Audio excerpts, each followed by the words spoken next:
feuilleton. Les autres suggestions, une interview pour la version japonaise de Playboy, un voyage tout frais payé dans les pays baltes, me laissèrent de marbre. L'idée d'un roman feuilleton, en revanche, titilla immédiatement mon imagination. Je ne me prends pas pour un Dickens moderne. Si un tel écrivain existait, ce serait probablement John Irving ou Salman Rushdie. Mais j'ai toujours aimé les histoires racontées par épisodes. C'est un genre que j'ai rencontré pour la première fois dans le Saturday Evening Post. J'aimais surtout le fait qu'une fois parvenu à la fin, le lecteur devenait en quelque sorte le rival de l'auteur lui-même, dans la mesure où il avait toute une semaine pour imaginer quelle serait la suite. Et puis, cette fragmentation du récit ne fait, à mon avis, qu'exacerber le plaisir de la lecture.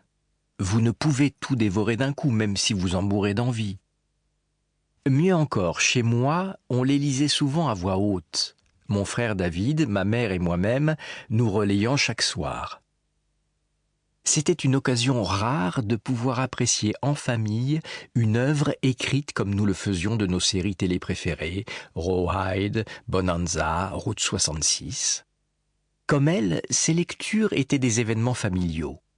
Des années plus tard, je découvrirai que les romans de Dickens avaient fait en leur temps la joie des familles de la même façon, à cette différence que leurs attentes fiévreuses quant au sort de Pip, d'Oliver ou de David Copperfield se prolongeaient des années, au lieu des 2 mois que duraient les séries du Poste. Il y avait également un autre aspect qui me séduisait dans cette idée. Un aspect que seul peut apprécier un auteur de romans à suspense. Dans un récit publié en épisode, l'auteur détient un certain pouvoir sur le lecteur, dans la mesure où celui-ci ne peut céder à la tentation de feuilleter les dernières pages pour connaître le dénouement. Je me souviens encore de la fois, j'avais 12 ans, où je surpris ma mère en train de parcourir la fin d'un roman d'Agatha Christie alors qu'elle marquait de son doigt la page 50. J'étais scandalisé et je lui déclarai avec l'assurance propre à cet âge où on croit tout savoir que lire la fin d'un roman policier avant d'y arriver, c'était comme de manger un biscuit fourré à la noix de coco en allant tout de suite à la noix de coco. Après, vous n'avez plus qu'à jeter le biscuit. Elle eut un rire un peu gêné et m'avoua que j'avais sans doute raison, mais qu'elle n'avait pu résister à la tentation. Ne pas savoir résister à la tentation est une chose que je pratiquais déjà fort bien, même à 12 ans. Eh bien, voici enfin un excellent remède à cette faiblesse de caractère commune à la plupart des lecteurs. Jusqu'à la parution du dernier épisode, personne ne saura comment se termine la ligne verte. Personne. Et peut-être pas même moi.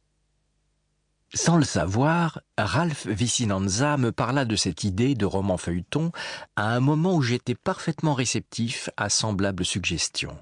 J'avais flirté avec un sujet de roman qui me hantait depuis longtemps, la chaise électrique.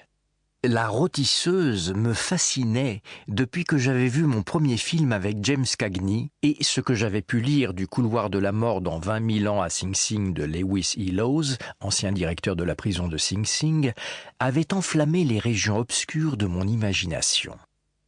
Je me demandais ce que devait être cette traversée du couloir menant à la chaise électrique quand on sait sa mort imminente.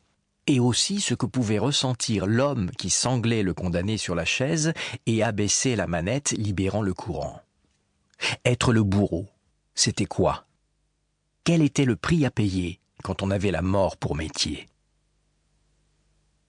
Pendant 20, 30 ans, j'avais jeté des plans de scénarios sur le papier. J'avais même écrit une nouvelle à succès dont l'action se déroule dans le monde carcéral, Rita Hayworth et la rédemption de Shawshank. Et je pensais que cela s'arrêterait là quand Ralph arriva avec cette idée. Ce qui me plut particulièrement dans le projet, c'était la présence de ce narrateur à la Stephen King, si jamais il y en eut un, une voix simple, sincère, humble, presque candide. Je me mis au travail, mais de façon hésitante, intermittente. La plus grande partie du 2e chapitre fut écrite durant une accalmie entre 2 averses à Fenway Park. Quand Ralph me rappela, j'avais déjà pas mal avancé sur la ligne verte et je pris conscience que je m'étais lancé dans la construction, disons classique, d'un roman, alors que j'aurais dû employer mon temps à corriger mon petit dernier, Desperation.